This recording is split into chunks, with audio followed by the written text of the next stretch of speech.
Coming up in the next 1 hour, 30 minutes. The High Court does not have jurisdiction to, in effect, strike down parts of an Act of Parliament as unconstitutional. It is only the Supreme Court which can strike down parts of an Act of Parliament as unconstitutional. Office of Special Prosecutor takes immediate steps to challenge and overturn High Court ruling ordering the Attorney General's Department to take over all criminal prosecutions being handled by the office. Tonight, we get reactions from the OSP and legal practitioners. Also coming up on Eyewitness News. Government will absorb 2 cedis per litre on diesel and 36 pesos per litre on petrol. This intervention is intended to cushion customers and ease the cost burden on households, transport operators and businesses. Government announces a 2 cedi reduction in diesel and 36 pesos for petrol as part of measures to mitigate the plight of Ghanaians. And later on Eyewitness News, opposition New Patriotic Party (NPP) accuses President John Dramani Mahama and the NDC administration of political intimidation. Tonight, we hear from the party. Stay with 97.3 Citi FM for more on this and other stories on Eyewitness News. Also coming up in business. Producer price inflation rises slightly to 1.5% in March. Eyewitness News is live on our affiliates across the country, around the globe. We are on citinewsroom.com. You can join the conversation with your WhatsApp message. The number to send to is 0539 986 996. 0539 986 996.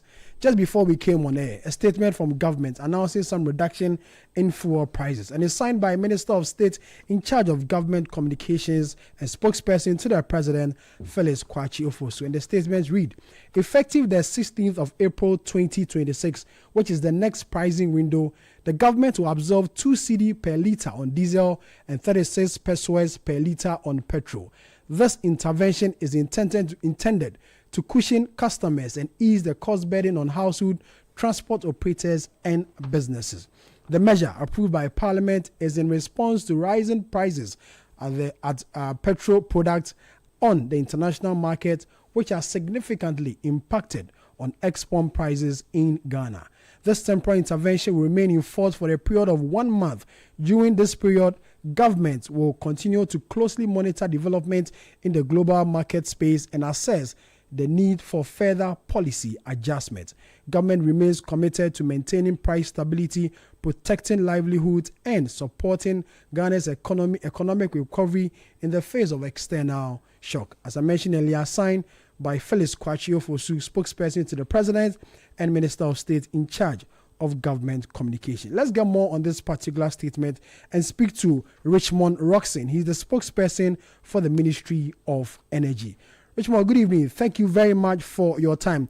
The many questions people ask, which components of the tax build-up was, removed before reaching this particular decision? Let me say good evening to you and good evening to your cherished listeners. Upon assumption of office by His Excellency the President, the fuel prices were very high in the country. We're looking at an average of about 15, 16, 17 Ghana cedis, depending on the oil marketing company that you were purchasing from. And we know the exchange rate was around 17 Ghana cedi to $1. If you look at the price build-up of fuel, the 3 critical components that you look at will be one, the cedi to dollar exchange rate. You also look at the prices of fuel petroleum products in the international market, that's finished products and then crude, and then you look at the taxes, levies and margins. And so cumulatively, with government prudent management, we saw prices of petroleum products come down even to about 9 Ghana cedis or under 10 Ghana cedis in one of the pricing windows. Unfortunately, we've seen what has happened on the international market. This largely is as a result of what is happening in the geopolitics. The tensions have had negative impacts on fuel prices. His Excellency the President and his cabinet took a firm decision to protect the ordinary Ghanaian because the President did not deem it right that in just 4 pricing windows you had fuel prices escalate from under 10 Ghana cedi to over 13 Ghana cedi in the case of 17 Ghana cedis when it comes to diesel. And so the government has intervened. What the government has done is that for diesel, you're going to see a reduction at the pump from tomorrow by 2 Ghana cedis a litre. Cumulatively, if you look at it, when it comes to gallons, you're looking at 9 Ghana cedis reduction on a gallon, which is unprecedented. I'm not sure that I can recall any time in the history of this country where we've seen about 9 Ghana cedi reduction on the price of petroleum products. If you look at petrol, we are seeing 0.36 or what we call 36 pesos reduction per litre, which will take us to about 1 cedi 70 pesos on petrol. This will bring significant reliefs, and the government has been very innovative. The government is not subsidizing. The government, what I mean is that the government is not going to take taxes paid by the people of Ghana to pay OMCs in order for the people of Ghana to pay lower prices. No, that's not what the government has done. The government has been very innovative, and he has taken a hit to make sure that the people of Ghana have a breather. So if you look at margins that would have been due government in the petroleum build-up, what the government has done is that it has sacrificed significantly part of those margins, has moved some of them down, and then in order to give the people some breathing space. And so if you're asking about the source or how the government arrived at this decision, it is because, one, the government has been very innovative to be able to achieve the target of 2 cedis on a diesel and 36 pesos, which will lead to a net loss of about 200 million Ghana cedis of monies that should have come to government, that the government is sacrificing for the good people of Ghana. Innovative, you say, which a lot of people will agree. But then the question I asked earlier, that there are a number of taxes on the cost build-up. So I just wanted to know which of them was touched to arrive at this, or it was just a government decision to just go with this flow. I just wanted some specific... No, I answered that question. Maybe how you would have wanted to hear the response is what the challenge would be. I mentioned that margins that were due government had to be very innovative in moving those margins around. So margins like what? The bust margin or the 1 cedi? Margins when it comes to the price build-up, and I'm happy that you are mentioning some of them. All those margins, the government had to take the decision to be able to sacrifice in order to give the people of Ghana some respite. And so that is the innovation that the government has done. It's not about taking money from somewhere, taking subsidies in order to be able to deal with that, but it has looked at the components, the price build-up, and has sacrificed for the good people of Ghana. Richmond, how do you react to people who drive different cars? Maybe I drive a petrol vehicle, someone drives full diesel, and they say that this particular reduction, they will not serve us the same way. If one is getting 2 cedi, the other is getting 36 pesos, where is the fairness here? How do you react to people who make this argument? I hear them, I empathize with them, but for a very long time, I don't recall a time where we've had prices of petrol and diesel sell at the same price for a very, very long time. And so, depending on the car you use, at all material times, you'll be paying different price. If your vehicle is uses diesel, you pay a different price. If you're using petrol, you pay a different price. And so, like I mentioned, I empathize with them. But if you really compare the two, if you look at the cost differential between the two, it was almost getting to 4 Ghana cedis in some cases. And so I'm sure that if you're paying 13 cedis and someone is paying 17 cedis, you put yourself in the other person's shoes and know that if there's going to be an intervention, definitely the intervention will be more on one side, looking at the higher cost one than the lower cost one. But as we move forward, I'm happy to let you know that these are series of interventions that the president's cabinet, the president who cares, the president who listens, has ensured that the people benefit. And let me emphasize that this is not going to be like the COVID one where subsequently people were asked to pay for freebies that were given. No, that is not what the government is engaging. These are sacrifices that the government has made, is losing revenue in order for people to be okay. And the government will not come back tomorrow to state that no, the the people of Ghana should pay for freebies that is given. No, not at all. That is why the government has been very innovative to ensure that in the next 4 weeks, which is from now, we're starting tomorrow's pricing window to the second pricing window of May. This is what will pertain. We are hopeful that we're going to see significant changes on the global market, and if that is not the case, the government, through its monitoring activities, will take subsequent decisions. You say that government will lose close to 200 million cedis following this particular intervention. Is this sustainable? 200 million cedis every month or so? Is it sustainable? Oh, this is for 4 weeks. Let me put it that way. For 4 weeks. And then which is a month. There will be a review after. Yes, this decision was not arrived at lightly. The analysis was done. The government engaged extensively, engaged the regulator, engaged COMAC, engaged BDC. Even this morning, the regulator engaged OMCs as well on this.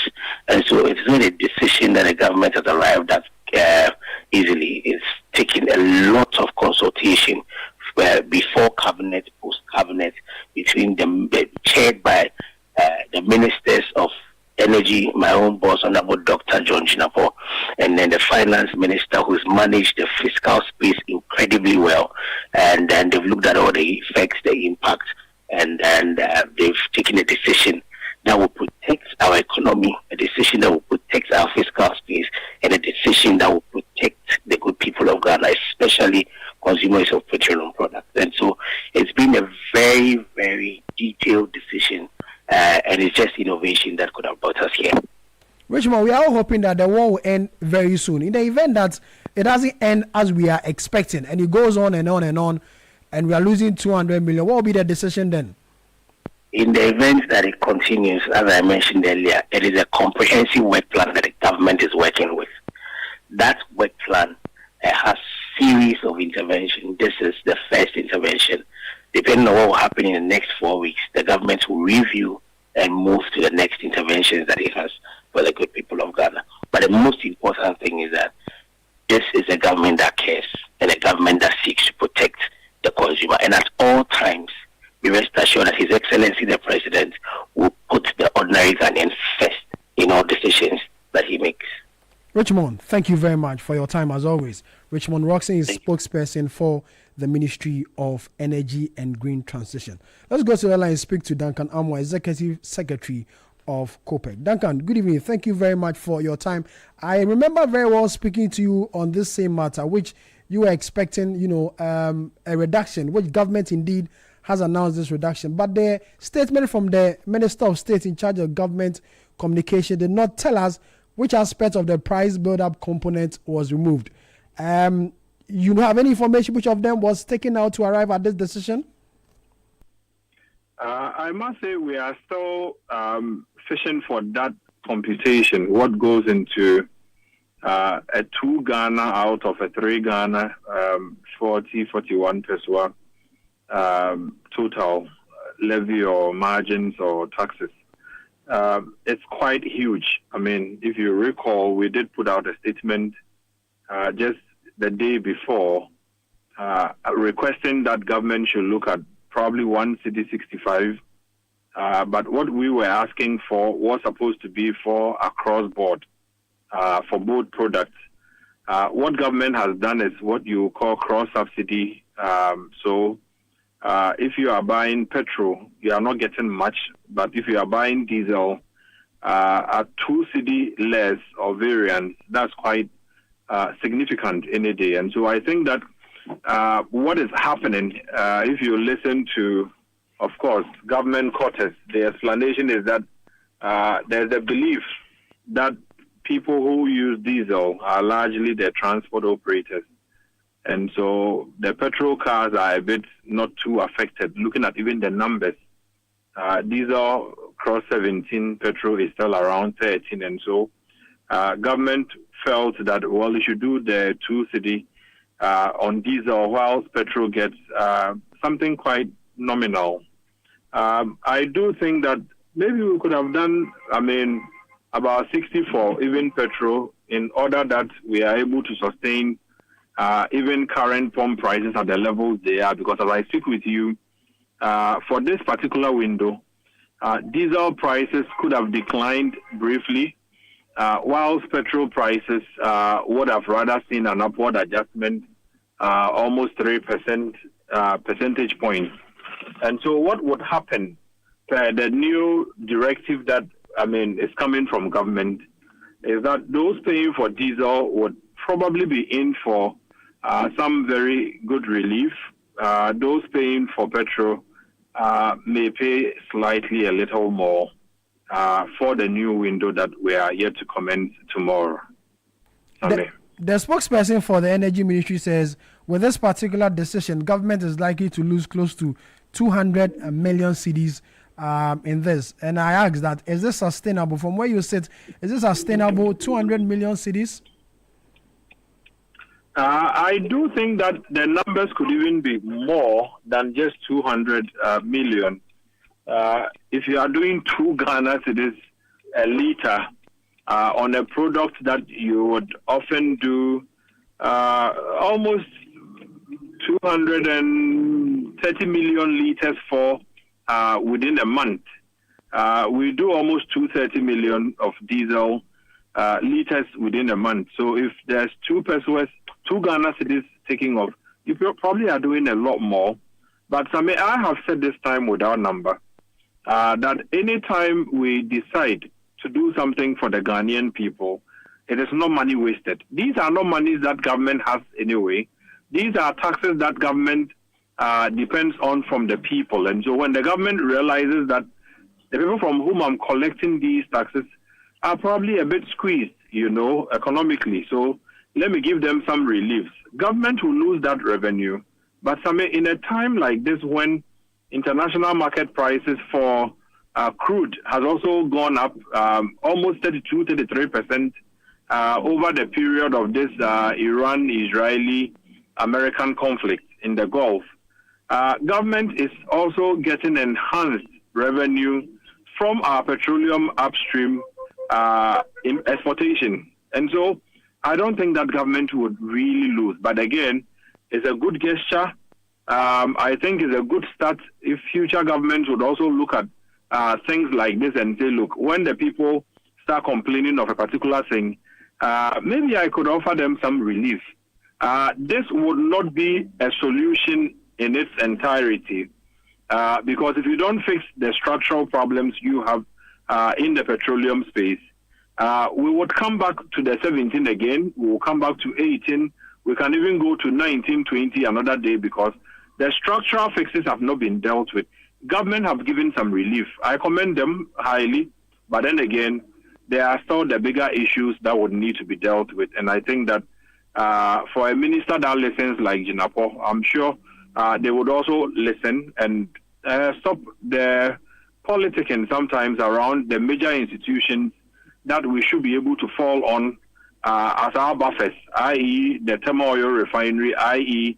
the bulk oil storage and transportation facilities that we have.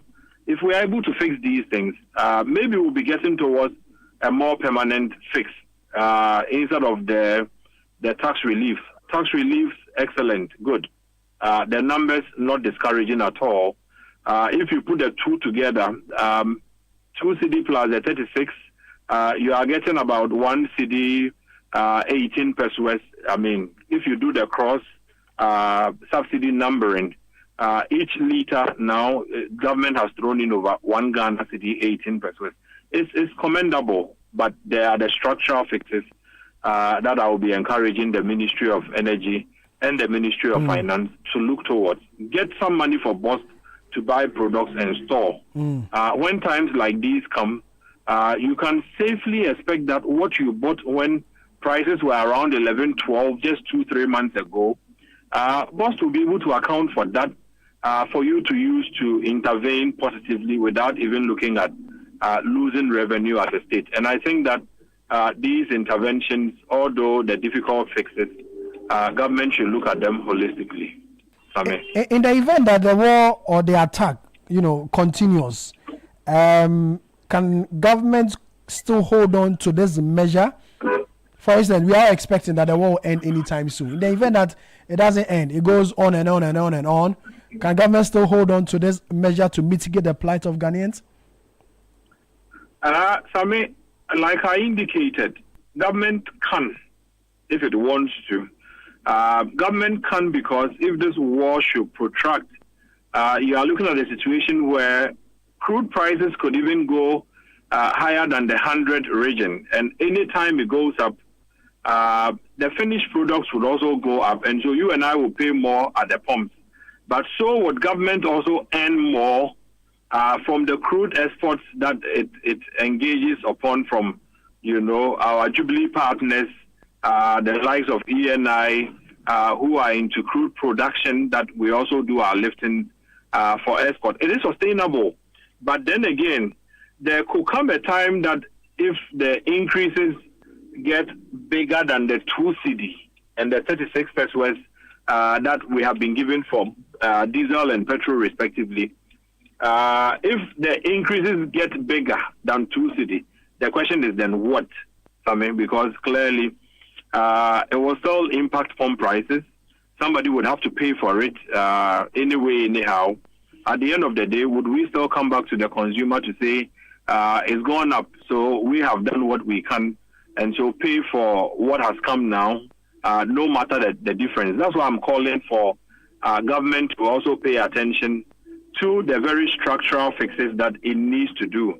Ensure that all is working and not the politics that we tend to want to play with it. Ensure that boss, even in this time or period when we are getting 2 Citi, if we could put some 50 pesos somewhere per liter to give boss money or some revenue that it can use specifically to buy strategic fuel and store for Ghanaians, I think that we'll be fixing the problems that Ghanaians expect to be fixed. It's a good first step, but there's still more that needs to be done on the side of government. Duncan, thank you. Thank you very much for your time. Duncan Amoah is Executive Secretary of COPEG. Let's still get more reaction on this announcement and speak again to Samuel Amoah. He's the Deputy Industrial and Public Relations Officer at the GPRTU. Sami, good evening. Thank you very much for your time. I remember when I spoke to you the last time, you were saying that until government makes an announcement on this particular issue, it will determine whether they are going to increase fares or maintain as it is. Government today has announced it. Are you maintaining fare, or is adequacy not enough, and then you are going to take an action?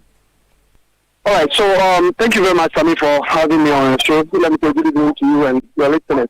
Yes, what the government has done today is something that we were expecting, because as I stated earlier, we're not happy about increasing transport fares, but all we're looking forward is to see some reductions on the petroleum products, so we can also maintain what the fares we are taking for now. So this decision, from the government by taking 2 cities, from the diesel and then 36 pesos from petrol, I think that the government has done well. We commend the government for doing that. And the decision from the leadership of the GPRT and the other transport union is that we are going to maintain the fares that we are taking for now. Although we are expecting, around 1 Ghana to also be reduced from the petrol, but in fact, half bread is better than none. Since we have gotten 2 cities, from the diesel and then 36 pesos from the petrol, I think we'll maintain what we are taking for now to see the way forward. And so for now, no increment. We are safe. Yeah, that is the decision, from the offices of the GPRTU and the other transport unions. Sami, I'll say a big thank you for your time. Samuel Amoah is Deputy Industrial and Public Relations Officer at the GPRTU. Speaking to us there. This is Eyewitness News coming to you live from our studios here in Accra. You can still send us your WhatsApp message. Your number to send to 0539-986-996. 0539-986-996. Remember, Eyewitness News is live on affiliates across the country. In the Western region, we're live on 100.5 FM Premier, Beach 105.5 FM, and Sky 93.5 FM, all in Takrada. In the Bono region, tune into Green at 95.9 FM in Sunyani. In the Ashanti region, we're live on Orange 107.9 FM in Kumasi. The Eastern region were live on Rights 90.1 FM in Somanya. In the Volta region, tune in to Holy 98.5 FM in Aplawo. In the Northern region, tune in to Dasuma 99.1 FM in Yendi. In the Upper East, it's Word 88.3 FM in Zwarungu, Mike 105.3 FM in Navrongo and Bolga, 102.7 FM in Bogatanga. In the Upper West region, tune in to Pupeli 92.7 FM in Wa. Eyewitness News. Be there as it happens. Electroland Ghana Limited, ye mamo, Achedi Kesio. Where ye de my dready for woman ye didn't ye. A sansa munukre de aso ye ninti. Ye mamo, Achedi Kesia pa. Achedi Kesia ye de mo enemy. Every Accra, a quartamali. Ghana fanenina. Electroland eye number 1. Ne hiane sa ubeto Samsung, TCL, Media, any Nasco Niama, Ewo Electroland showroom. Any anamo si for one more Ghana fanenina. And also dial *928*8888 hash. Upe to Miss Wako register.electrolandraffles.com. And now by now watching your Busumia crad ye now wait to me and Yachedia Kesiepa. Free TVs, ACs, fridges, gas cookers, washing machines, sound towers, mobile phones, and in your kikawa ye de mawonkwa. Jumedi and the Caritas platform no Ajiatu. Kaisa in Shisha Kakawa home. Electroland Ghana, rewarding your loyalty the big way.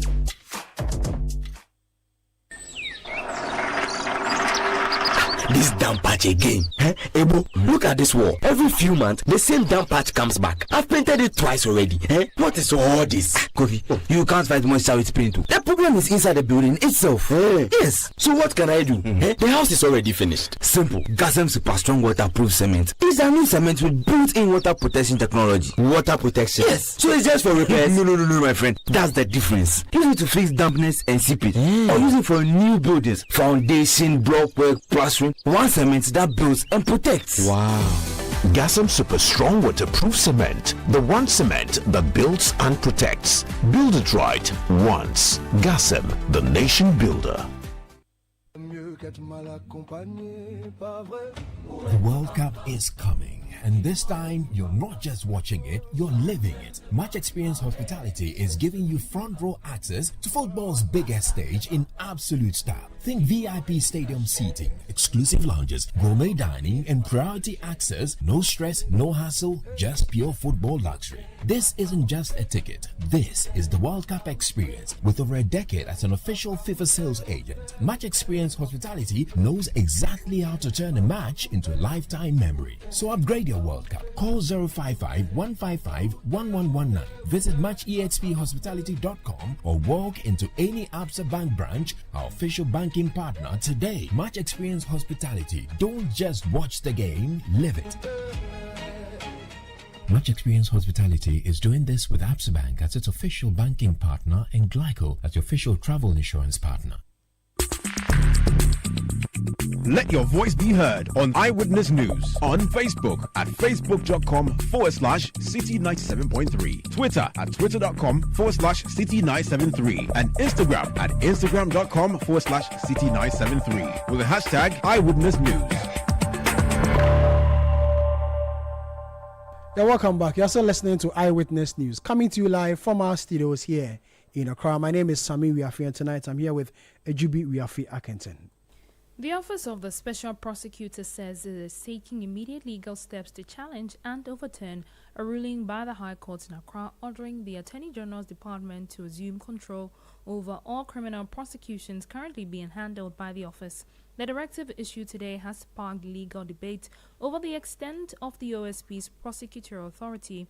The court also awarded costs of 15,000 Ghana cedis against the OSP in addition to ordering the transfer of prosecutorial control. The anti-corruption body says it is actively pursuing legal remedies to have the ruling set aside as quickly as possible. Let's get more on this and speak to a former Deputy Attorney General and Minister of Justice, the one individual who played an active role in drafting the OSP Act under the Akufo-Addo administration, talking about Joseph Kwenka. Honorable, good evening. Thank you very much for your time. I'm sure you've heard about this particular ruling from the High Court. What's your general impression or general reaction to this? Good evening, my brother. Good evening to your cherished listeners, and thanks for having me. Very quickly, you are right in your intro.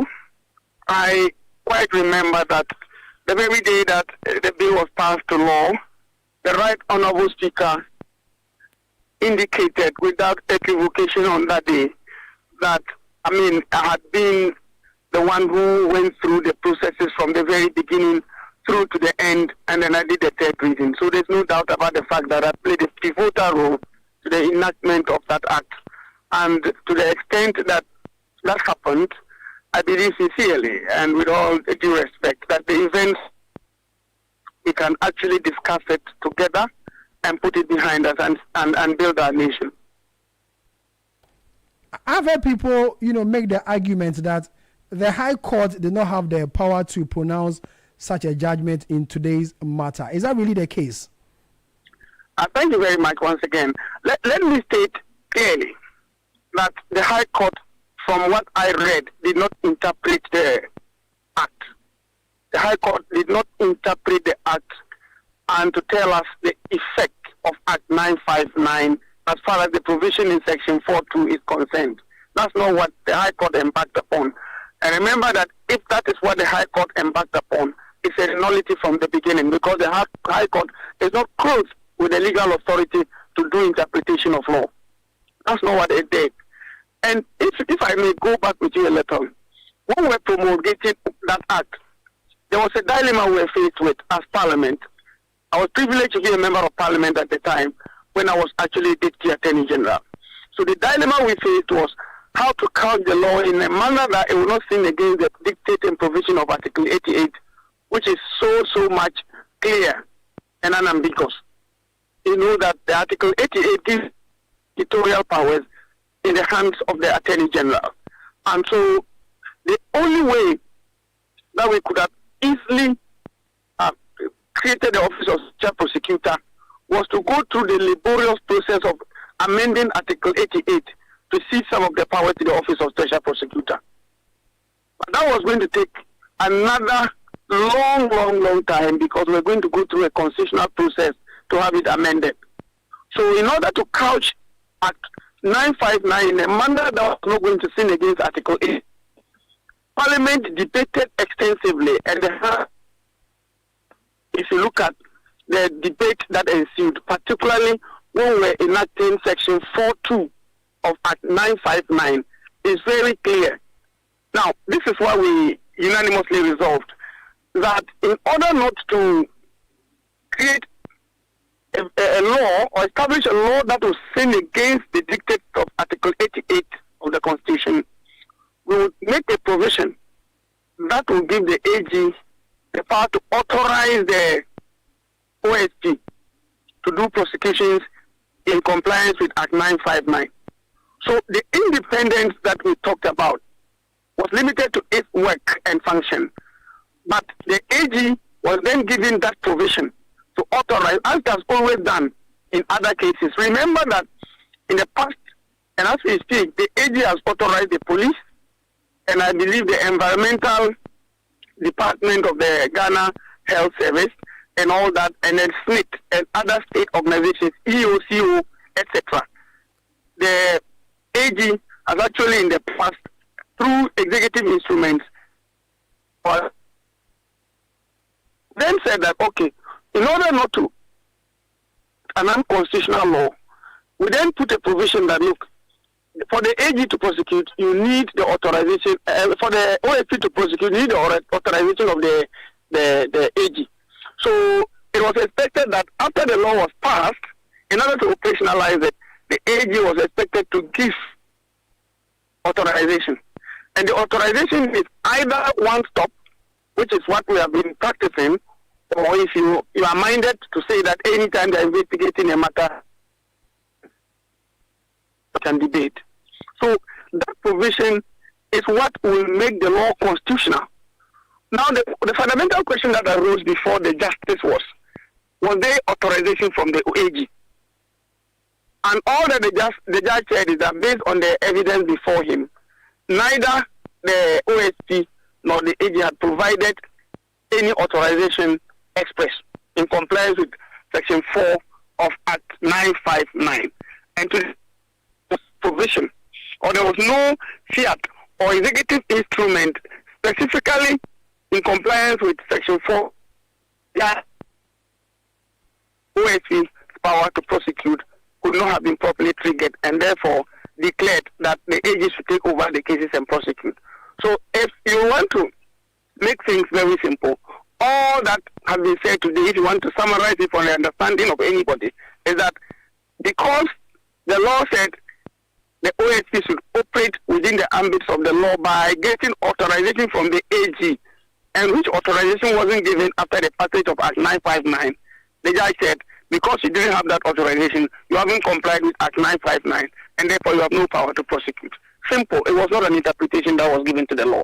The interpretation to the law can only be done by the Supreme Court.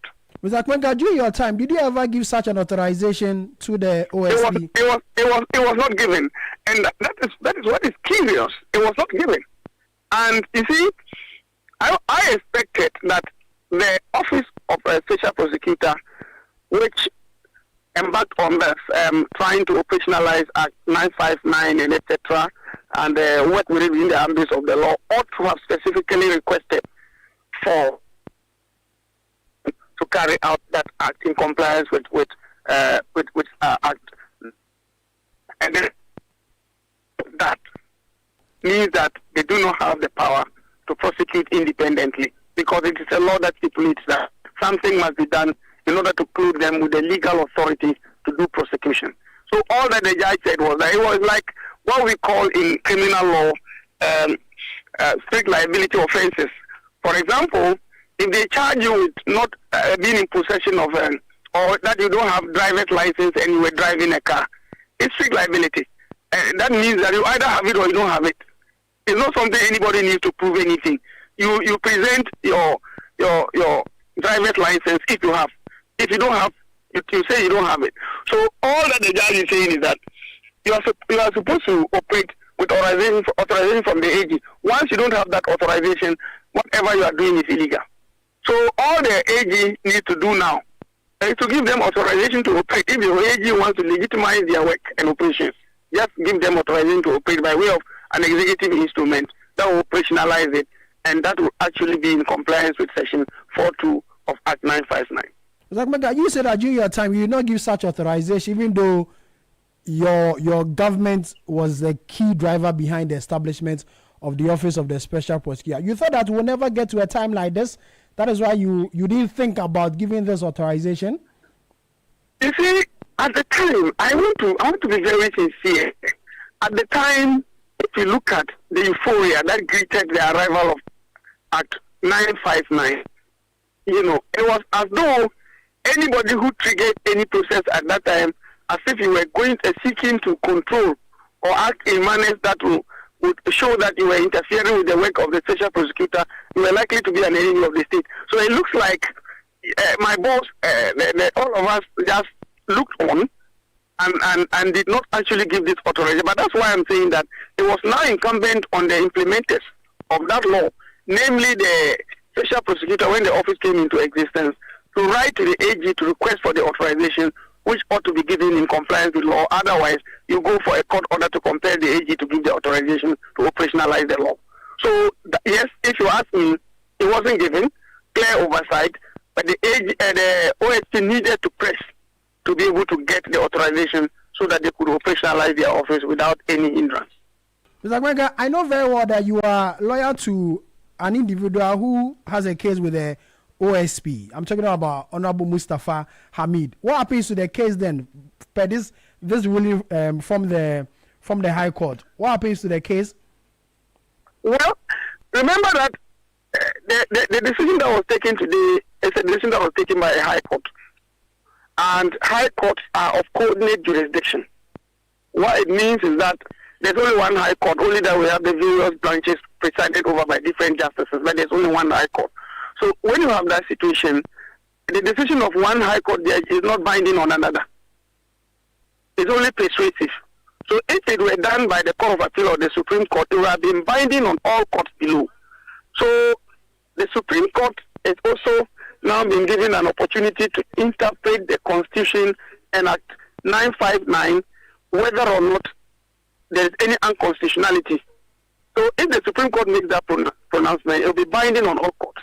Until that is done, the decision by the High Court is only of persuasive authority to the other High Courts. Persuasive authority meaning that the other High Courts can look at it and decide to adopt it and work with it. It is not binding on them. There's no compulsion on them. There's no authority over them that has taken a decision that is binding on them. So, to that extent, the trial in the other courts will continue unless the same legal challenge is mounted and those other justices decide to go by what their brother has actually stated. Otherwise, we have to wait for a superior court to make a definite pronouncement, which will then be binding on all the courts. Will the officers of the special prosecutor not be in contempt of court when they come to court to come and hear your particular matter, which is in court, after this jurisdiction or this ruling from the court? Would there not be issue of contempt here?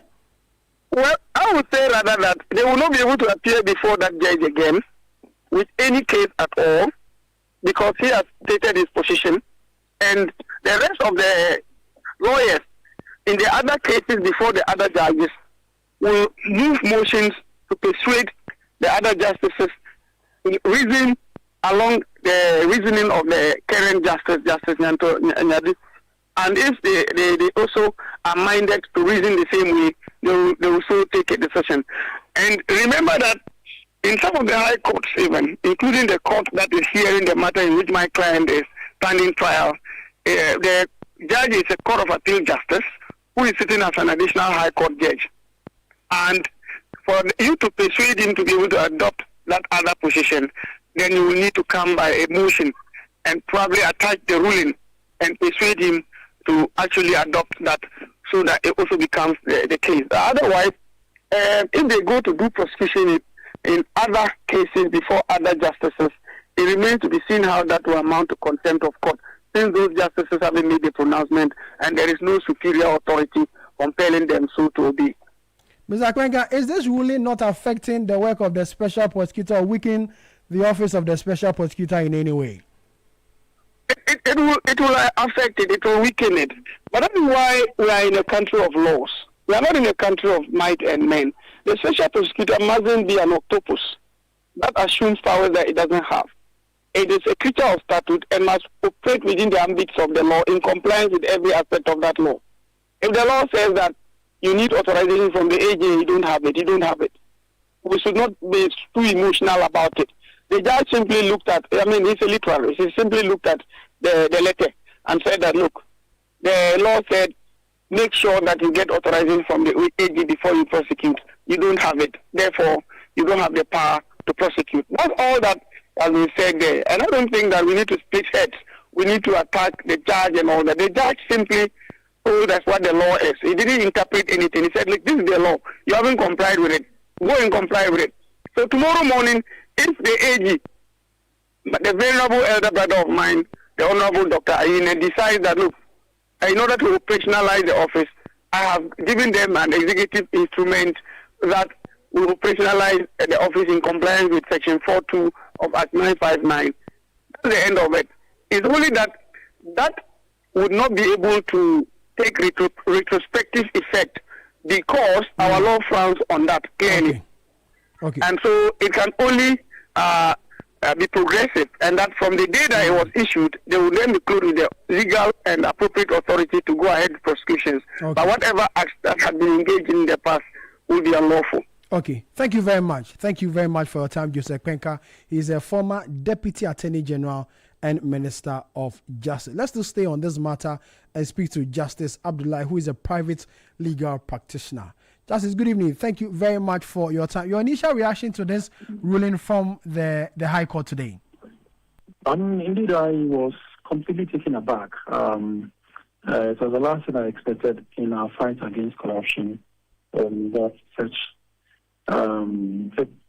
the decision will be made by the courts. I do not know the basis upon which this even came about, because I felt that if this was a matter of interpreting the act, then what the court ought to have done was to have referred it to the Supreme Court for a decision. However, of course, at this point, we are all relying on the reports from you media men for our analysis. I'm sure when we get the entirety of the decision, we probably may be able to make more sense out of it.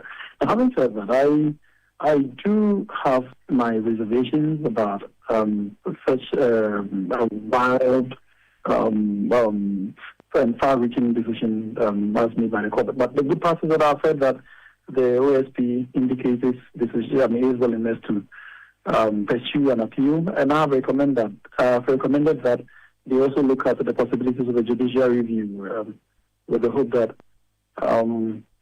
if the High Court is indeed wrong, because I thought that maybe the director of jurisdiction, if they ventured into the arena of interpreting the law, then maybe judicial review might be a more appropriate means of getting an expedited decision from the Supreme Court rather than going through the route of an appeal, which would end up taking several months and, if you like, sometimes years to get to the same result. The good part also, of course, is that this is a decision of the High Court. It may not be binding on other High Courts, but it is very important that it would have an influence on other High Courts in taking similar decisions when confronted with this issue.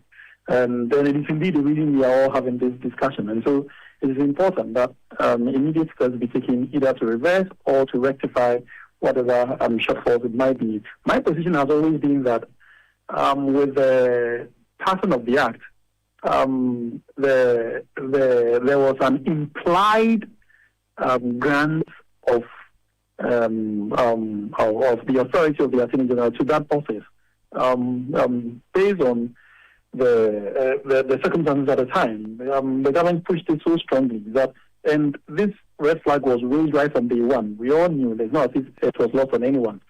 All stakeholders commented on this, and the argument was that there was an implied consent from the AG to the office of OSP, and so we have operated from that angle up to this point when this decision came up, and so we may have to take a second look at the entirety of the provisions that enabled the OSP to pursue prosecutions on criminal on these issues. And let's remember, the entire architecture of the OSP is built on its ability to prosecute. So if you cannot prosecute, this decision renders it completely incompetent, it renders it impotent, and it's not fit for purpose. It should as well be scrapped, because it will take us several months, if you are not lucky, weeks or months and years to secure an amendment of the necessary laws, and then or go to the second route, the immediate one, passing either an LI or to grant it with some level of authority that would enable it to pursue all the criminal cases that it has. Otherwise, going forward, even those who are, if somebody has been convicted, it could be completely have that decision overturned, because if you didn't have authority to prosecute, then it couldn't have secured conviction. And anybody else who has had a dealing with the OSP will now have a field day to rush to the High Court for a reversal of those decisions. So Council, moving forward, this will have an impact on cases the OSP is prosecuting. Can you say that again? I'm saying that moving forward, it's likely cases the OSP is prosecuting will be hit. There will be some impact. Including those that have even been prosecuted. That's what I was saying. That those that he has even secured conviction, and those that are at the tail end. This questions their authority to do that. And if you do not have capacity to do that, literally it means that everything that you have done or are doing is illegitimate. Even if it is, then you can't even pursue that. It's unlawful. It has no leg to stand on. And so everything would have to come down crumbling. That's what it means, without any shred of difference to the office. Now, finally, before I let you go, how do you react to people who say that this particular move is a way to weaken the office of the special prosecutor? Because not too long ago, we heard of a case at the Supreme Court where an individual is also challenging the power of the OSP to prosecute, and this ruling today also from the High Court. Is there an attempt to weaken the office of the special prosecutor in the fight against corruption? Well, these kinds of decisions have two effects on the OSP. There is that bit of it, as you point out, that indeed it has the immediate effects of weakening it. But the ultimate, for me, effect will be to strengthen it, because these weaknesses will then bring out the weaknesses for us to be able to, if we take advantage of these weaknesses, to strengthen that institution, to make it worthwhile, and then be able to achieve the purpose for which we set it up for which we set it up. And so, yes, it has both angles, but immediately, yes, for the short term, the weaknesses would definitely be staring at us in our faces as a nation. But if you're able to take adequate and proactive decisions based on the identified weaknesses, I think we may be able to achieve something much better and fruitful for our country. Counsel, thank you very much for your time. Justice Abdullah is a private legal practitioner speaking to us there. This is Eyewitness News coming to you live from our studios here in Accra. Now, the New Patriotic Party has launched a scathing attack on the judiciary following the remand of the party's Sunyani East Communications Officer. Baba Amando was arrested on Monday, April 13, over alleged offensive conduct, false publication, and the circulation of statements likely to incite fear and panic. He has since been remanded into custody for 2 weeks. Addressing the press, General Secretary of the party, Justin Frimpong Kodria, accused the judiciary of partiality. Some judges have turned themselves into remand judges. The only thing that they do is to remind people of opponents who criticize this government. And it is a shame to the bench also that judges who are supposed to be custodians and conscience of our rule of law to protect the vulnerable have now become NDC even more than the NDC people. And it's a shame. Justin Frimpong Kodria is the General Secretary of the New Patriotic Party. You're still listening to Eyewitness News coming to you live from our studios here in Accra. Up next is Citi Business News on Eyewitness News, which is brought to you by the Republic Bank. We are the one for you. Join the Republic verse. Do more, shine more. Big up. Mr. Kojo, 1 minute before you go to work. The AC you said you want to fix, it won't work. Why? Because the electrician will come and chisel my wall. It will make my building weak. Wait, is that a puppy? No animals in my house, oh. Kojo knows all the challenges about renting. That was his reality until he discovered Republic Bank. With Republic Bank's flexible mortgage solutions, you can move from tenant to homeowner quickly. Imagine stepping into your own home, a place for your family to grow and create memories. Big up. Join the Republic Verse. Republic Bank, we're the one for you.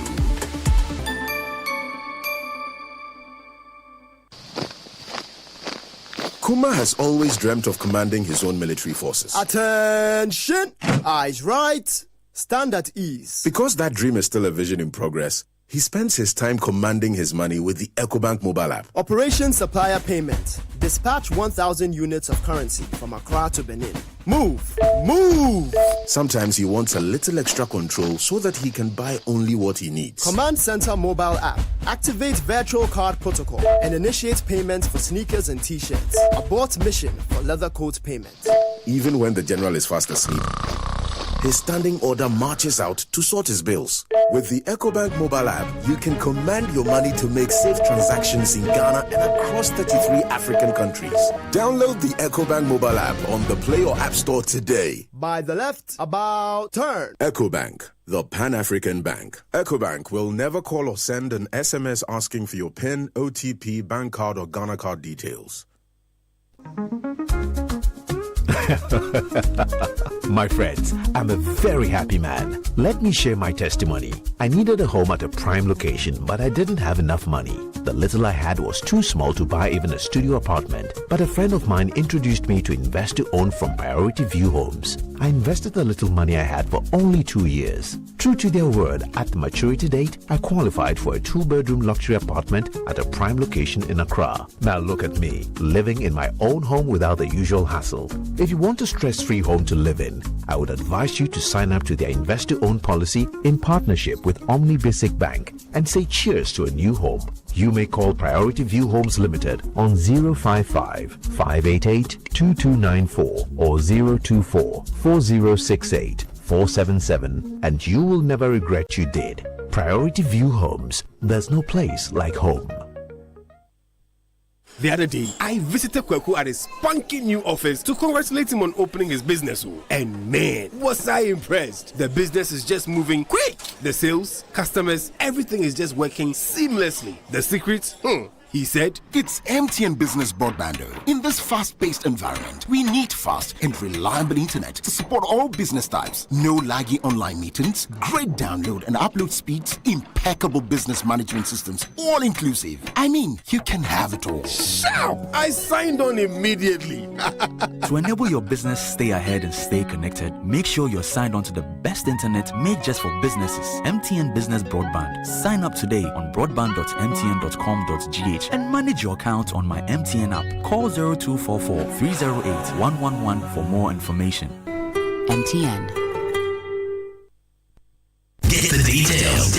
Every significant financial transaction, every market movement, and all the policies that affect your business. Citi Business News. Be informed.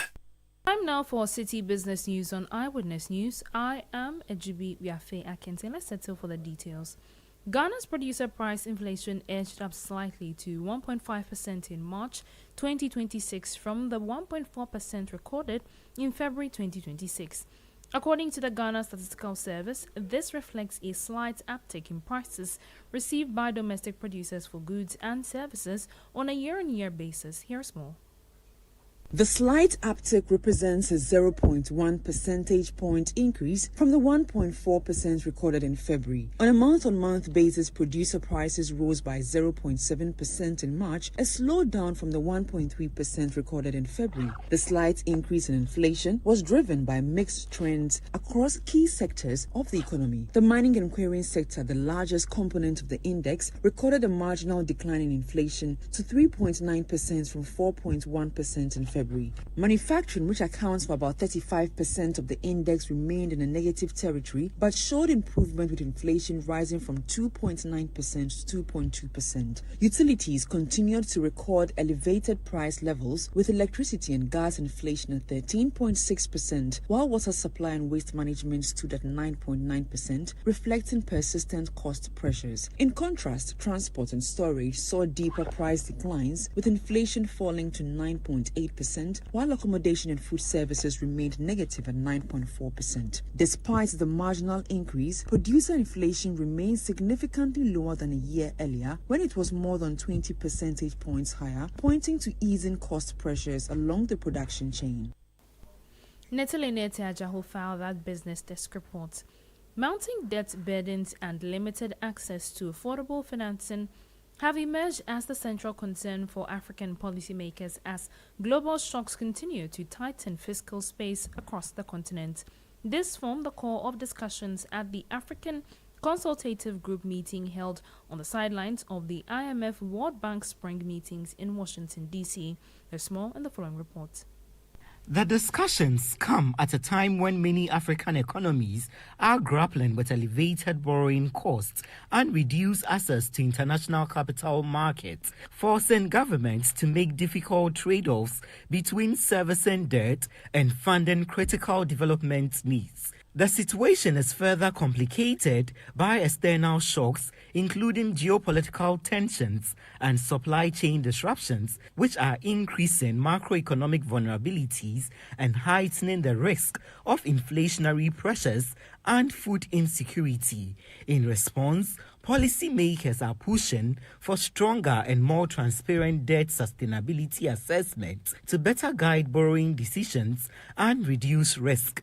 Ongoing reforms to the joint IMF World Bank debt sustainability framework are expected to play a key role in improving how countries evaluate and manage their debt exposure. There is also a renewed emphasis on strengthening public financial management systems, improving spending efficiency, and mobilizing domestic revenue to reduce reliance on costly external borrowing. Beyond debt management, African leaders are advocating for more tailored policy support from the IMF, particularly in navigating external shocks and addressing cross-border spillovers that impact domestic economies. Emmanuel Pong filed that business desk report. The Chamber of Cement Manufacturers Ghana has petitioned the government for an urgent review of sharp increases in official import values on key raw materials. In a letter to the Trade Ministry, the Chamber noted that the revised free on-board values introduced without adequate consultation had raised the benchmark price of clinker from $40 to $136 per metric ton.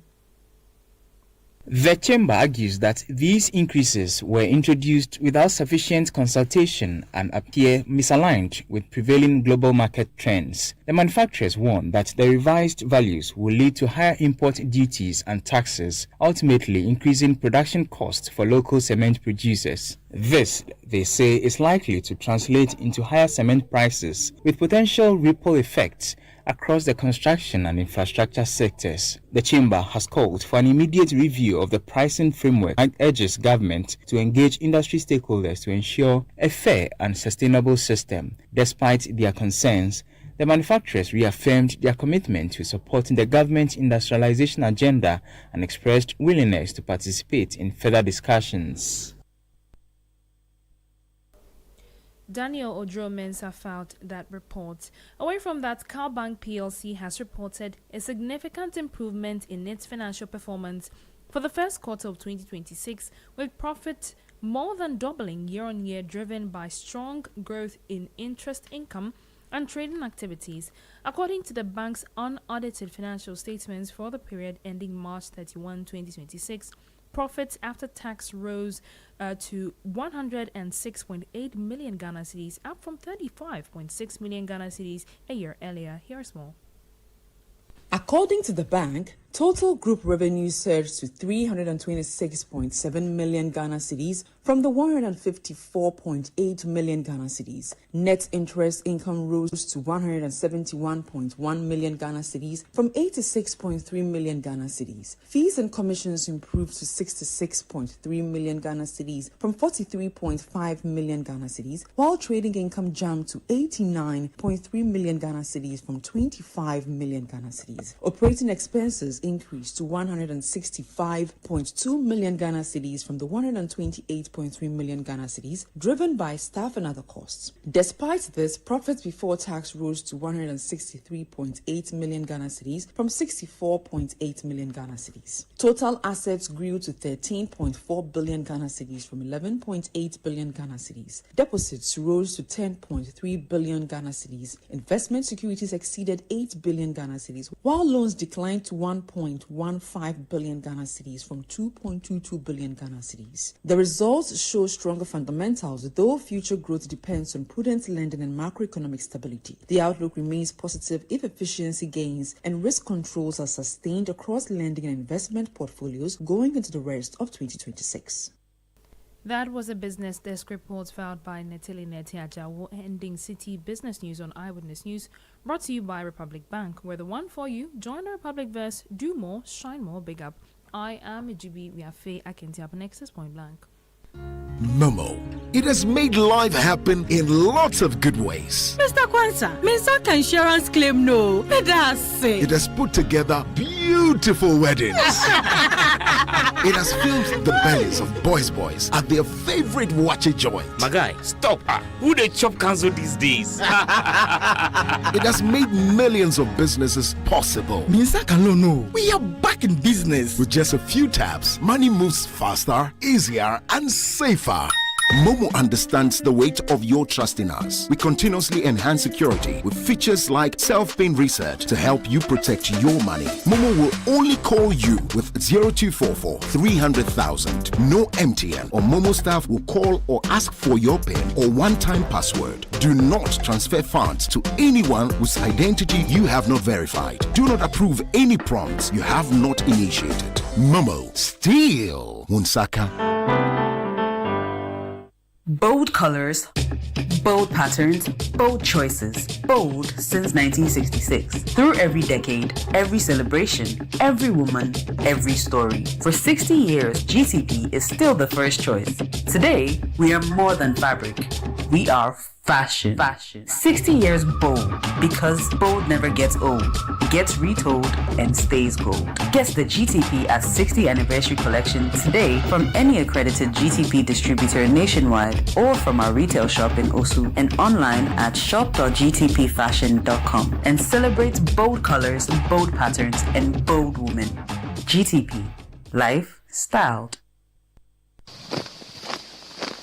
Kuma has always dreamt of commanding his own military forces. Attention! Eyes right, stand at ease. Because that dream is still a vision in progress, he spends his time commanding his money with the EcoBank mobile app. Operation Supplier Payment. Dispatch 1,000 units of currency from Accra to Benin. Move! Move! Sometimes he wants a little extra control so that he can buy only what he needs. Command Center mobile app. Activate virtual card protocol and initiate payments for sneakers and t-shirts. Abort mission for leather coat payment.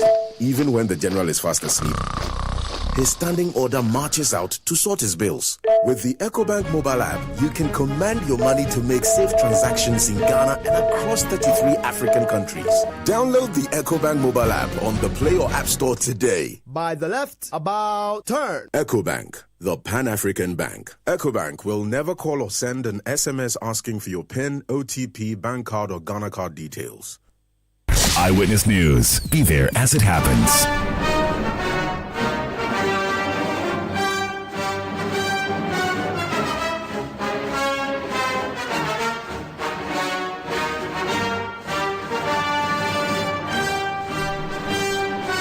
You're welcome back. You're still listening to Eyewitness News. And this is Point Blank.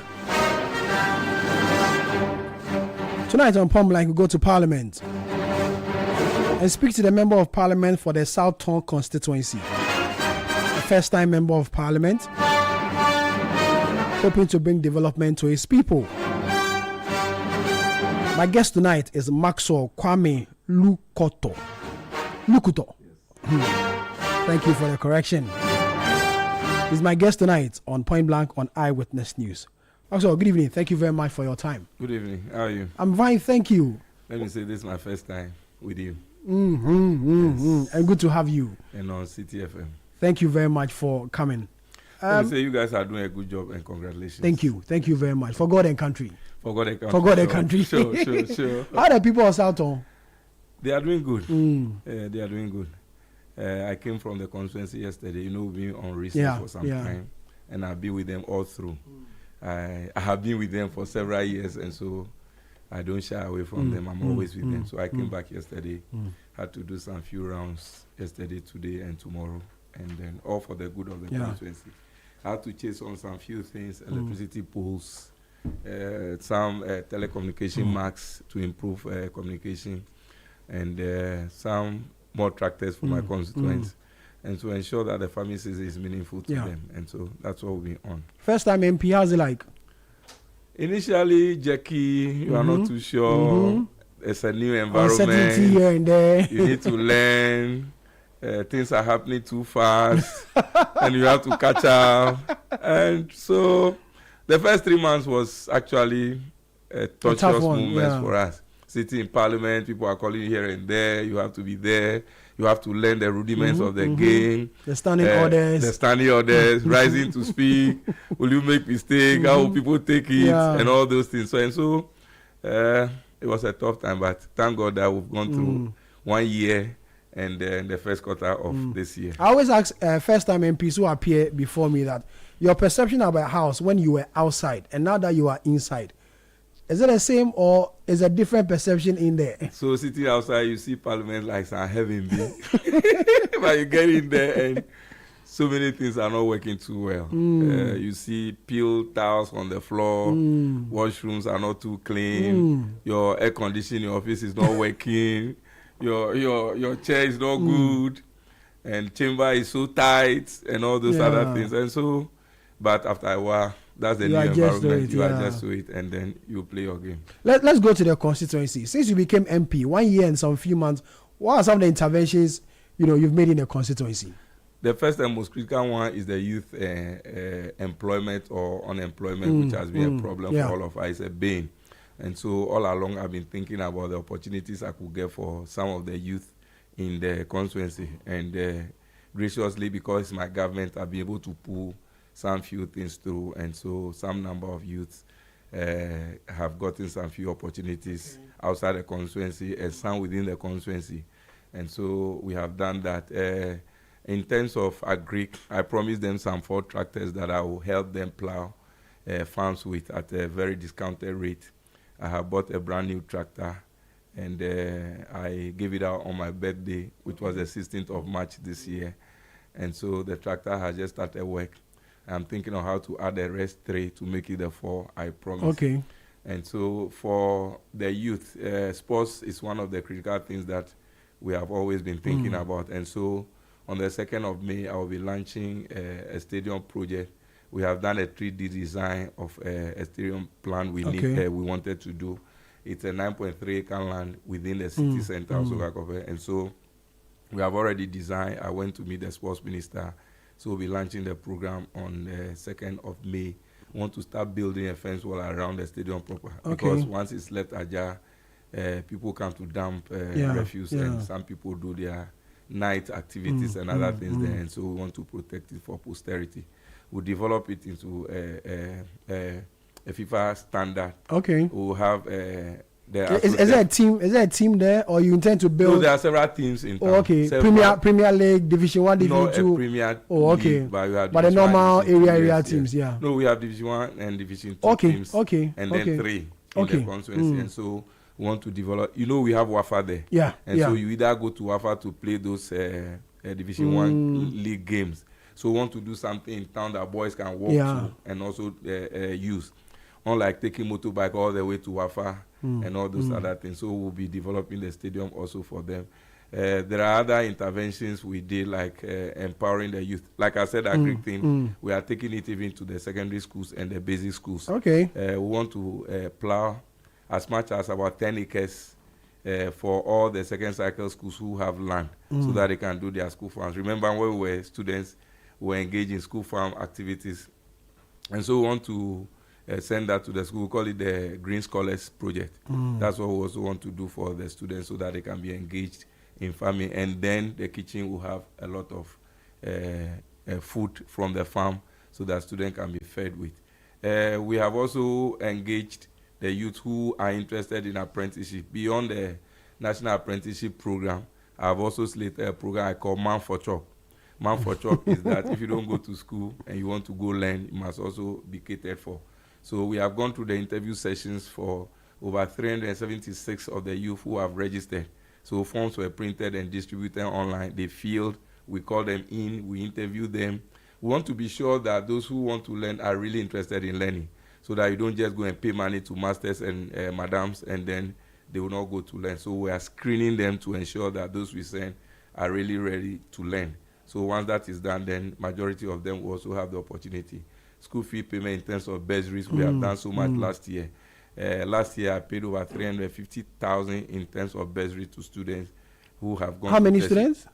Over 120 students. Oh, okay. Yeah, so some will have as much as 10,000, some 5, some 2,000, some 3,000, depending on the need and the assessment we make or the individual. So we spend over 350,000 in all in terms of bursary for school fees and other things. And I've also personally sent 10 students to Ghana School of Survey and Mapping. Apparently, I'm a licensed surveyor. Oh, okay. I was the president for Ghana Institute of Surveyors. I was the president for full-time NOT until I went to Parliament. So 8 of our people are now in Ghana School of Survey and Mapping on scholarship, 10,000 each every year. So those are the few things we have done and still counting. Let's talk about health. Health, yeah. So some of our health facilities deteriorated, and so Agbakope had a touch of renovation. Dodekope had a touch of renovation. Butame, we bought some lab equipment to open a new lab for Butame Health Center and some other health centers that we are touching base with. For education, some schools like the Butame PCG school, the roofing has leaked badly. The last examination, the BC exam, together with my DC, went there. If it had rained, the papers would have been soiled. So I decided to rip it off and then re-roof. Apparently, if we had to go through contracting, it would have taken us over 700,000. But less than 100,000 was able to do that. We also did for Hume RC, GHS. We also ripped off their classroom and then rebuilt for them. Actually, it's been there for so many years. Yeah. And so I had to take the opportunity and do that. The next one I will do will be the Dockland Basic School. Also want to rip it off and then re-roof for them. So that's by way of intervention in the education sector and also the health sector. That's about roads. Are your roads good? We are a semi-rural community. You know Sogakope itself, yes. Dabala, quite. But when you go to the outskirts of it, it's so bad. Fortunately, this government has given us about 3 or 4 roads running. The major one is the Gava Pedume one, which will be able to improve significantly. Hitherto, we would spend over 1 hour driving from the farthest place to the main road. But now they use less than 12 minutes to come to the main road.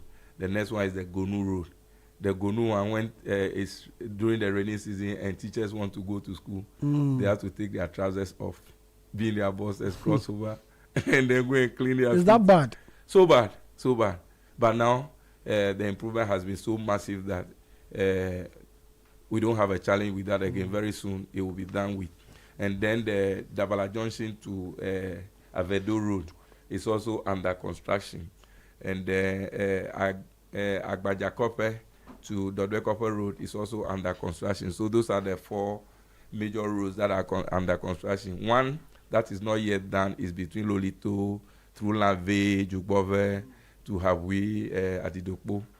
We are working on, that one has not started, but I have spoken to the road minister and I'm sure that in due course that will also be sorted out. Then another one through Benwakope, through the Naval Academy. You know, the main route through Dabala to Utepo has been done, but we needed the one through Sister. Then we should bring the entire big push to your constituency then. Oh, no. No. So that's another one that is also crying for. This one has to be done because, you see, then it cuts the traveling distance for the military. The Navy going to their base, then it becomes very easier for them. So those are the other ones. Your constituency was also affected in the Akosombo Dam split, right? Terribly. How are people coping? Are they back? Is life back or? Life is back. Life is back. You know, this thing was a scandalous thing that was done by the previous administration. It was not managed well. The spillage was badly done, and so many of the people were affected. So after the while, the water receded, and people had gone back to normal life. Yes, normal life. But they've been badly affected. The resettlement. Have they recovered? Do you have a choice? So the resettlement package is still ongoing. They are building, but people have gone back to their places. But the cry is that they should be compensated as government has promised. So we are on that course to ensure that the people who were affected have been properly compensated. And when are you hoping this compensation will come? I hear people are being called to come to validate their names and to ensure that they get their money. But finally, it's not been given to them yet. One major one, which I think government should look at critically, are the fish farmers. Okay. You know, many people do the aquaculture thing on the river. So when the spillage came, it carried all their cages and everything into the sea. And they lost heavily in millions of dollars. $5 million, $3 million. So much money has gone down the drain. And so we're still fighting government to ensure that these people are properly catered for. You serve on the Committee of Lands and Natural, away from constituency, let's talk national a bit. You serve on the Committee on Lands and Natural Resources. Yeah. One issue that has come up when you talk about lands and natural resources, Galamsey. I'm sure as a member of parliament and someone who sits on the committee in parliament, it has come up for discussion. And many people say this administration has done little to fight it because in opposition, a lot of people will say you were, in quote, loud on it, but in government, you seem not to be so loud as you were. Is the government really fighting Galamsey? Yes, government is fighting Galamsey, and the Minister for Lands and Natural Resources is putting a lot of measures in place to ensure that the waters are clear. The Blue Water Guards is one, the military intervention that has to ensure that people are cleared from, especially the water bodies, and then the forest reserves. We have retrieved a lot of our forest reserves. Either many of them were lost to Galamsey, but now we have retrieved much from them. And many of the chamfans have been cleared also from the water bodies. What is left now is that those who go a distance off the main river to go and do their activities, and then the debris come into the main water, is what is left for us to be fighting. Yes, let me admit that the turbidity levels have not improved significantly the way we would have loved that it does. But the most important is that we acknowledge the challenge, and we are not standing aloof. We are working every day to ensure that these things are improved, so that our water situation in the country also gets better. So, because we know by the day Ghana Water Company complains about the turbidity and then how easily their machines are breaking down, not enabling them to be able to give us a lot of water we need as a people. And so, Amakofi Boa, the Honorable Minister, his eye is on the ball and would ensure that these things are done. So, yes, we may not be as loud as we used to be in opposition. Now we are in the driving seat, and so you don't shout, you work.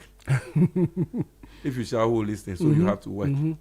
It is a result that would definitely speak for us. So it's just a matter of time. The president himself has acknowledged recently that the way we wish we went, we have not been able to get that, and that many of the previous people who got so much from this Galamsey activity are luring some of our own people into it, and so then that is making it. Is it a tough fight?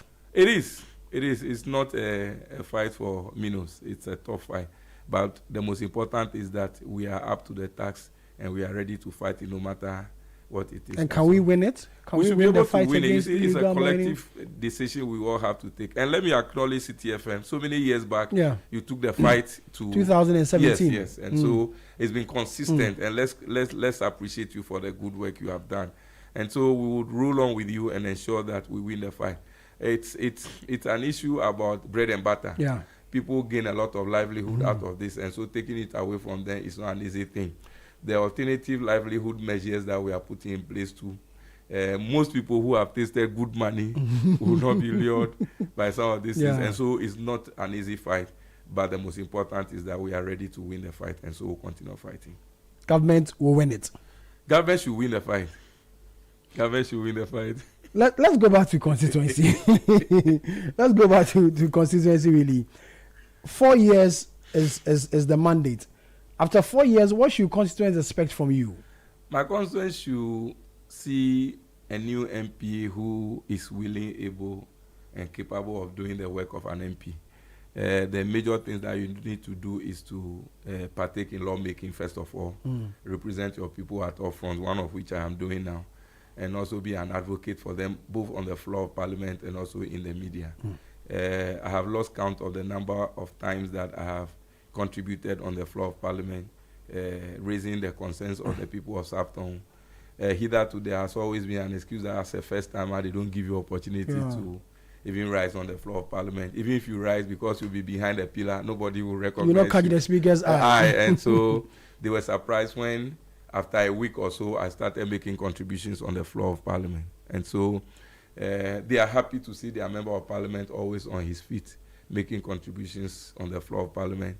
In the media landscape, advocating for the people. We have a typical issue of water. On several occasions, I've raised the issue of water. We are by the river, but unfortunately, we don't have potable water. So it comes to that irony of staying by the bank of the river and watching. What has been a challenge bringing water to you when you are close by a river? And we have a treatment plant also in the constituency. What then is the problem? The problem is that water was given to us so many years back, only with 6 inches from our Godome treatment plant to the Sogakope Township, where the Ghana Water Company is, before distributions are done. And over the years, because of expansion, this 6 inches is not able to serve the purpose any longer. Immediately, there has an expansion. Like expansion of population that's causing it? Yes. Immediately, there is an expansion of the system, but the concentration is on Keta. So they are taking the water through Keta. The Loma project is not on stream yet. Most of our communities are lined up along the main road. So it is when the Loma project is off that most of them will be satisfied. But now, the immediate challenge is that we should get more water, like 10 inches or 12 inches more, additional to the 6 inches that we already have to Sogakope, so that then the distribution can go. So that's one major problem that I have been an advocate on, and I'll continue to advocate to ensure that that irony doesn't defeat us. We need potable water within the Southtown constituency. And 1 year down the line, the advocacy, how far are they going? So I've been able to, through community support from the community water or by supporting them. They've extended water to some of the communities. Acheve, Yokutipo, and its areas have gotten water from community water. Most of our places are on Ghana water. And so the fight is to ensure that Lexico, which is a company already working on the Keta project, is giving an extension to also do the Sogakopo one. But you see, this government thinks about prudence. Government knows our challenges, and we always share in them. But it's about the ability to do what we want to do. Authorization certificate will always have to be given by to forcing the finance minister before any project begins.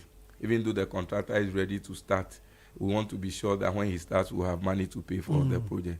And so I'm always on the Minister for Works, Housing and Sanitation, so that he should speak to forcing to ensure that this thing has been done. So borehole drilling is one major thing we are also advocating for, and we have started working on.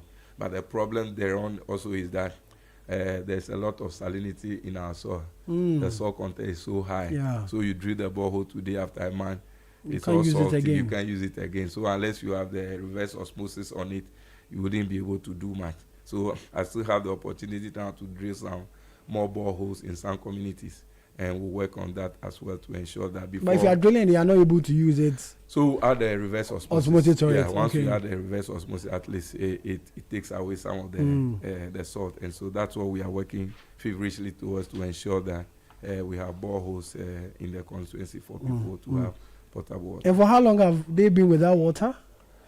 No, how many years is that we are not too far from the main water river. So they use the river for their tea. For instance, during the Easter, my own home in Sogakope, water wasn't flowing, so my pickup had to go to the river and go and fetch water for me to bath. And so, but it's only few communities that are a little off the main water river that suffer this fate. Hitherto, some of them also have dams that they could fetch from, but the unfortunate thing is that, sometimes that is the dam for the cattle to also drink water from. So that's the challenge we have. But we have a lot of creeks around, a lot of river bodies that people are also able to get water from. It's been a lifelong challenge that we are trying to resolve. You're still listening to Point Blank on Eyewitness News, coming to you live from our studios here in Accra. My guest tonight is the Member of Parliament for the South Tongue Constituency in the Volta region, talking about Maxwell Kwame Lu. Give me the name. Look and talk. Look and talk. My guest tonight on Point Blank on Eyewitness News. Let's talk about the dynamics in the constituency. Basically, farmers or fishermen, farmers, and other activities. Farmers, fishermen, businessmen. Sogakope is not too far from Ho, not too far from Tema, not too far from Aplau, not too far from Keta. So you have most of our people doing businesses by the roadside. We have a lot of hotels dotted along the main Volta River, and then we have a lot of farming going on. We have the biggest rice farms within the constituency, so you have a lot of rice farms. Now they do cashew as well, and then most people also do fish farming, aquaculture within the river itself. But majority of the people are farmers, both fish farming and then other forms of cropping. And so that's generally what we have. But we are generally open to tourism. A lot of people, boys like people, usually will come to Sogakope. We have a lot of the hotels there. And so that is generally how it looks like. We have 2 minutes to go. What should the people of South Tongue remember you for as a Member of Parliament who served between the period of 2025 to whenever you wish to leave Parliament? It's whenever they wish not to vote for me again. Whenever you wish to leave Parliament. Sometimes the decision is taken by you. No, so also South Tongue will not be waiting for development, but I will be the driver for development for my people. I will knock on doors to ensure that we have more investors coming in there, both in the field of agric and the other agri-businesses that come along with it. Yes, I understand that most of the youth may not be able to do farming because of the costs associated with it. But I believe that once people come to invest in farms, there are other associated businesses that come along with it. So we'll be turning the challenges we have into opportunities for growth, especially for the youth. My concentration is on the youth because I believe that they are the future of the constituency and they are the assets we have. I really don't see the youth as a problem, but I see them as the assets that we can use to develop the constituency. And so continuously, we acknowledge the challenges that they are in, And I just pray that we'll be able to help them resolve it. I want to be an honest member of parliament because I believe that Ghanaians deserve honesty. Yeah. And accountability for me is not an option. It is a must. And that is what I will deliver to the people. It's a duty for me to be accountable to the people. So if I do this, I tell you that is what I've done. What I cannot do, I tell you I may not be able to do it. But I'm always pushing to ensure that things happen the way we expect them to happen. I'm taking responsibility or responsible decisions, and I ensure that everybody gets the best share out of it. Okay. Agree for me is not a fallback thing. Okay. It's the future of the constituency. Thank you. Because I believe that over 80% of our people should go into agri. Thank you. And we'll be able to get out of it. That is why myself, I am into farming. Okay. Thank you, Chief Farmer. Thank you so much. You are the Member of Parliament for the South Town Constituency, Maxwell Kwame Lukoto. My guest tonight on Point Blank on Eyewitness. Before you go, a statement has just come in from the Ghana Great Company Limited, and it says major fault at Ghana Gas Processing Plant, gas supply curtailed. And it says the public is hereby informed that the Ghana Gas Processing Plant has experienced a significant technical fault following the complete failure of the burner management system controller for the heat medium system. Assessment indicates that the affected system is damaged and will require a full replacement. This unforeseen development has brought about an emergency shutdown of the plant, leading to a temporary curtailment of gas supply to terminal power plants. Consequently, this has resulted in power supply disruption in some parts of the country. A comprehensive technical and safety risk assessment is currently underway to determine the most effective and secure pathway for restoring operations in the shortest possible time. A dedicated team of engineers is working around the clock to replace the damaged system and expedite the restoration process. Subject to the outcome of the ongoing assessment, Ghana Gas will commence processes to restore operations within the course of the day. We will continue to provide timely updates as the situation evolves. The public is kindly urged to bear with us during this period of disruption. We sincerely apologize for the inconvenient cause and appreciate your understanding and cooperation. Signed, Corporate Affairs of Ghana Great Company Limited and the Ghana Gas Company Limited. And this is how we end today's edition of Eyewitness News. That came to you live from our studios here in Accra. My name is Sami Wiafe. Earlier you heard Ajibi Wiafe Akente. The show produced by Kwabna Wilson, Beverly London, Julian Odame, and Fed Tete Jabano.